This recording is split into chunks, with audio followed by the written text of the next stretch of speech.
अस्सलाम वालेकुम ख़वातीन व हज़रात, मैं हूं मखदूम शहाबुद्दीन और आप देख रहे हैं मेरा फेसबुक और यूट्यूब चैनल। उम्मीद करता हूं आप सब लोग खैरियत से होंगे और जहां होंगे महफूज होंगे और खुश होंगे। इस वक्त मैं ये वीलॉग आपके लिए सफ़र के दौरान बना रहा हूं। मैं डेनमार्क, जहां पर मैं तालीम के सिलसिले में मौजूद था, वहां से पाकिस्तान वापस छुट्टियों पर आ रहा हूं। तो इसलिए ये जो सेट है ये नॉर्मली उस जगह से वीडियो नहीं है जहाँ से मैं नॉर्मली बनाता हूँ, और ये जहाज़ के अंदर से है। ख़वातीन व हज़रात, कुछ चीज़ें हैं जो बड़ी इंपॉर्टेंट अपडेट्स हैं जो आपके सामने रखना बड़ा ज़रूरी था और जिन्हें समझना बड़ा ज़रूरी है। सऊदी अरब जो है उसकी तेल की तनसीबात के ऊपर, टैंकर के ऊपर एक बहुत बड़ा हमला हुआ और ये एक बहुत ही बड़ा मैसेज था। इसके बाद सऊदी अरब, इसराइल और अमेरिका जितने ममालिक हैं ये सब बहुत ही ज़्यादा हाई अलर्ट तो हो गए। लेकिन अब ये जो धमाका हुआ है, पहले कुछ इत्तलात आई, पहले ये नैरेटिव देने की कोशिश की गई कि ये जो धमाका ये खुद से हुआ है, कोई टेक्निकल एरर हो सकता है, कोई इस तरह की चीज़ हो सकती है। लेकिन अब ये बात बहुत ज़्यादा वाज़ेह हो गई है और इसकी जो कड़ियाँ हैं वो ईरान के साथ मिलना शुरू हो गई हैं और जो हौसी बागी हैं उनके साथ मिलना शुरू हो चुकी हैं। और ये एक अटैक नहीं है, ये स्ट्रिंग ऑफ अटैक्स है।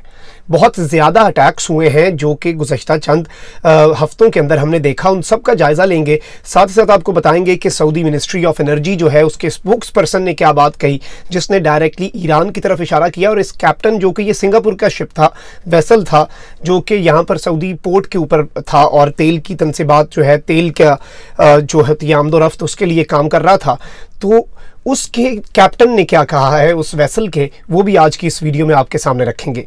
लेकिन उससे पहले अगर अभी तक आपने इस चैनल को सब्सक्राइब नहीं किया तो सब्सक्राइब भी कर लें और घंटी के निशान को भी दबा दें ताकि आने वाली तमाम तर जो वीडियोस हैं वो आप तक पहुंचती रहें। और इसी तरह मुकम्मल ईमानदारी के साथ हक़ाइक़ पर मबनी सच्ची और मुस्तनद खबरें मैं और मेरी टीम आपकी खिदमत में पेश करते रहें। ख़वातीन व हज़रात, जब से मोहसिन फ़खरीज़ादा जो कि ईरान के टॉप न्यूक्लियर साइंटिस्ट थे, उन्हें मारा गया, एक ऑपरेशन किया गया और उस ऑपरेशन के मुतालिक भी बहुत सी मुतज़ाद और बड़ी डिफरेंट टाइप की खबरें आई। कुछ इत्तलात अभी तक कंफर्म नहीं हो सका और ईरान ने ऑफिशियली कोई अभी तक चीज़ नहीं बताई। कुछ था कि सैटेलाइट ऑपरेटेड जो है गन से, आर्टिफिशियल इंटेलिजेंस की मदद से किया गया, लेकिन अभी तक चीज़ें जो हैं वो वाजे नहीं हैं। लेकिन एक चीज़ बड़ी वाजे है और वो है ईरान का रद्द अमल, जिसका ईरान बाकायदा तौर पर ऐलान करता रहा है। और 3-4 ममालिक ऐसे हैं जो बिल्कुल ईरान के हिट लिस्ट पे हैं और इस पूरी सूरत हाल के अंदर वो ख़तरे में थे। सबसे पहली बात की जाए अमरीका, तो ईरान डायरेक्टली ऑब्वियसली बात है अमेरिका के ऊपर अटैक नहीं कर सकता। तो अब ईरान जो है वो अमेरिका की तनसीबात को इराक के अंदर निशाना बना सकता था। अमेरिका जो है वो अभी भी खौफज़दा है, हाई अलर्ट है।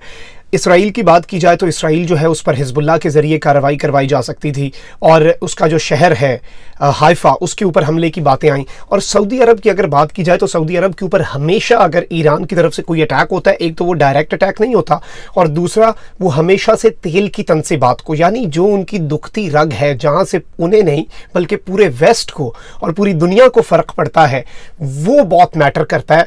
और ये जो चीज़ है इसे समझने की ज़रूरत है। ईरान ने वही किया है और ये जो अटैक है ये इसे लाइटली नहीं लेना चाहिए। इसकी टाइमिंग जो है वो भी आप देखें, ये किस दौरान हुआ।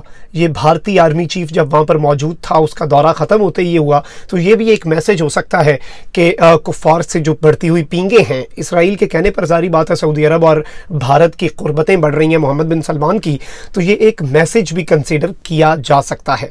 लेकिन सबसे बड़ी अपडेट ये है कि इस पूरे हमले के अंदर कोई जानी नुकसान नहीं हुआ। इससे पहले आपको याद होगा जद्दा के अंदर अरामको कंपनी जो है ये सऊदी अरब की स्टेट ओन्ड कंपनी है, यानी कि रियासत जो है, किंगडम की मलकियत है, स्टेट की मलकियत है। इस कंपनी के जद्दा में जो इम्पॉर्टेंट तनसीबात है उनके ऊपर एक बहुत ही अहम और स्ट्रेटेजिक हमला हुआ जिसने बहुत ज़्यादा नुकसान पहुंचाया और तेल की कीमतें भी फ्लक्चुएट हुई। अभी रिसेंट जो अटैक हुआ है रेड सी के पोर्ट पे सऊदी अरब के अंदर, ये जद्दा के, और इसके अंदर बड़ी ये वाज़ेह चीज़ बताई गई है। पहले ये इत्तलात आ रही थी, बहुत से लोगों ने ये इत्तलात दी, हमने भी इस बात को उस वक्त तक कन्फर्म नहीं किया, आप तक नहीं बताई, हमने पहुँचाई, कोई स्पेकुलेशन नहीं की कि इसके पीछे ईरान है। लेकिन अब कुछ चीज़ें बड़ी वाज़ेह हो रही हैं, कुछ फुटेजेस भी आई हैं और जो कैप्टन है की तरफ से भी एक बड़ा इंपॉर्टेंट बयान आया है। अब मैं अगर आपको बताऊं, ये BW राइन नामी वेसल है और ये सिंगापुर का फ्लैग इसके ऊपर होता है और ये ऑयल टैंकर है और ये सऊदी पोर्ट जो है जद्दा, उससे ये चलना था इसने रेड सी के अंदर। अब हुआ क्या है, कैप्टन जो है उसने अल अरेबिया टीवी को बताया है, सऊदी अरब का जो टीवी चैनल है उसे, इस BW राइन जो कि वेसल है, जो ऑयल टैंकर है, इसके कैप्टन ने बताया है कि small boats were seen near by before the tanker was rocked by an explosion in Jeddah after midnight early Monday. कि ये जो रात के वक्त वहां पर ये हमला सुबह होने से पहले और दिन में होने से पहले रात के वक्त छोटी छोटी बोट्स हम इंटरसेप्ट कर रहे थे इसके करीब।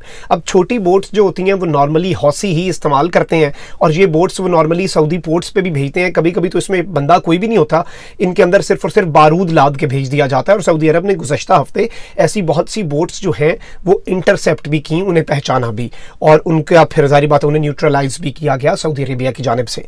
अब जो दिलचस्प और हैरान कुन बात है कि ये बयान अब जो सऊदी मिनिस्ट्री ऑफ एनर्जी, जो उनकी वजारत तवानाई के तर्जुमान और स्पोक्स पर्सन की तरफ से स्टेटमेंट आई है, ये स्टेटमेंट बेसिस बन सकती है ईरान पर अटैक की। पहले स्टेटमेंट का जायजा लेते हैं, फिर आपको बताते हैं कि आगे चल के ये स्टेटमेंट क्या हो सकती है।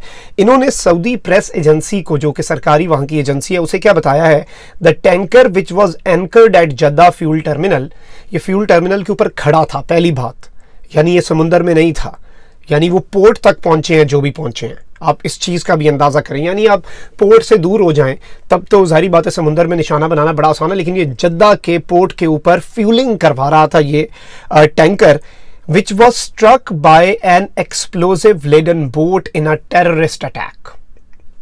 ये बारूद से भरी हुई एक कश्ती थी जिसने इससे टकराया और इसे उन्होंने एक दहशत गर्दाना कार्रवाई कहा है।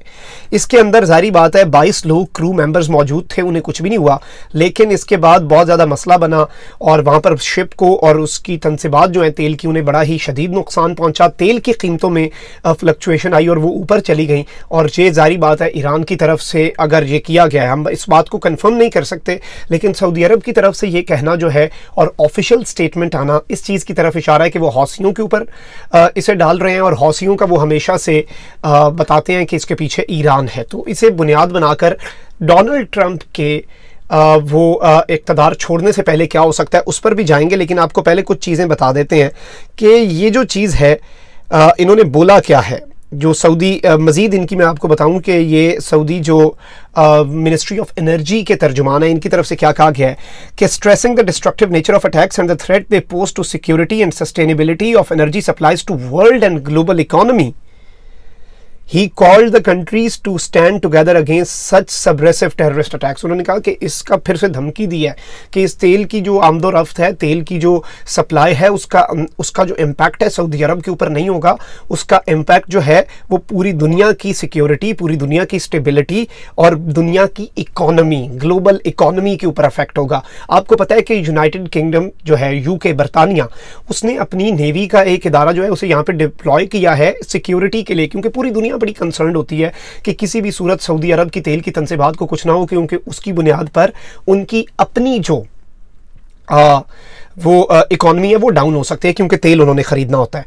अब मैं आपको बताऊं कि अभी तक officially no group has claimed the responsibility. किसी भी गिरोह की जानिब से, ग्रुप की जानिब से हौसी नॉर्मली रिस्पॉन्सिबिलिटी एक्सेप्ट कर लेते हैं, लेकिन उनकी तरफ से अभी तक इस हमले की जो रिस्पॉन्सिबिलिटी है वो एक्सेप्ट नहीं की गई। लेकिन माजी में हमेशा से ये होता है कि सऊदी अरब इस तरह के जितने अटैक्स हों, चाहे शिप पे हों, पोर्ट फैसिलिटीज़ पे हों, एयरपोर्ट्स के ऊपर इनके 1-2 दफ़ा बम गिरे, मिलिट्री बेस हों, सिटीज़ हों और बॉर्डर पोस्ट्स हों, ये 6 ऐसी जगह हैं जिन्हें हौसी हमेशा से निशाना बनाते हैं। तो सऊदी अरब इसका इल्ज़ाम हमेशा से हौसियों के ऊपर ही लगाता आया है।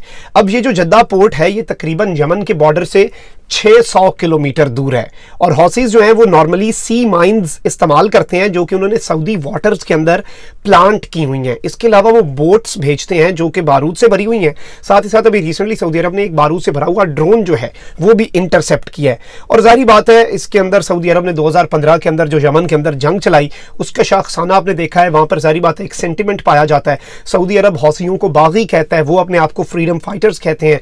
ईरान जो है उसकी बैकिंग के बहुत से सबूत हैं। सऊदी अरब हमेशा से कहता है कि ईरान इन्हें बैक कर रहा है।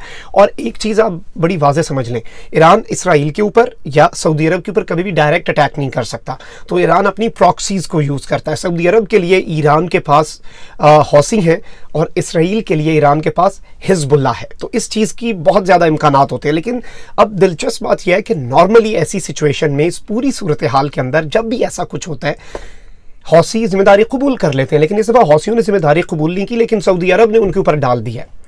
तो इस चीज़ को भी समझने की ज़रूरत है और इसे एनालाइज करने की ज़रूरत है कि कहीं ये एक बड़ी साजिश का हिस्सा ना हो, क्योंकि कोई जानी नुकसान भी नहीं हुआ, सिर्फ एक वैसल के ऊपर अटैक हुआ, वरना जो बोट जा रही थी वो थोड़ी सी साइड पे जाती तो तेल की तन से बात और जहाँ से वो फ्यूलिंग करते हैं उसे भी निशाना बना सकती थी।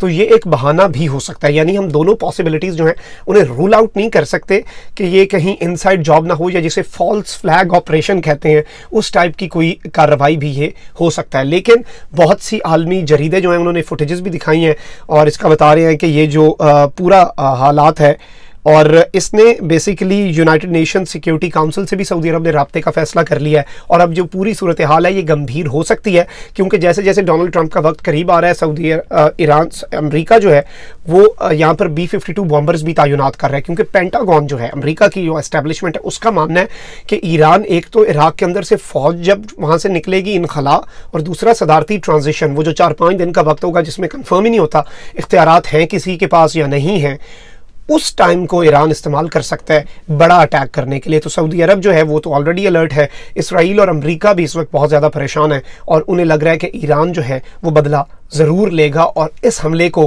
कुछ अनासर ईरान के बदले की एक कड़ी कह रहे हैं, जबकि कुछ अनासर जो हैं वो इस हमले को किसी और तरफ लेके जा रहे हैं और कह रहे हैं कि this can also be an inside job. Makhdoom Shah आपको इजाज़त दीजिए, अपना बहुत ख्याल रखिएगा, अपनी कीमती राय का इजहार ज़रूर कीजिएगा, क्योंकि मैं और मेरी टीम बड़ी ही मेहनत और डेडिकेशन के साथ आप तक वीडियोस पहुंचाने का जो हमारा ये काम है उसे कर रहे होते हैं। तो आप जब हमें डांटते हैं कमेंट में, आप जब हमें अप्रिशिएट करते हैं, कुछ भी करते हैं, हमें कोई मशवरा देते हैं, तो हमारे लिए वो बड़ा ही कीमती होता है कि आप वक्त निकाल के हमारी बेहतरी के लिए हमें कुछ बता रहे हैं। कमेंट ज़रूर कीजिएगा, लाइक ज़रूर करें, और आपका अपना चैनल है, आप सपोर्ट करेंगे तो हम आगे बढ़ेंगे। चैनल को सब्सक्राइब ज़रूर कर लीजिएगा। अपना बहुत ख्याल रखें, अपने इर्द गिर्द लोगों का भी और इस मुल्क पाकिस्तान का भी। अल्लाह निगहबान। पाकिस्तान जिंदाबाद।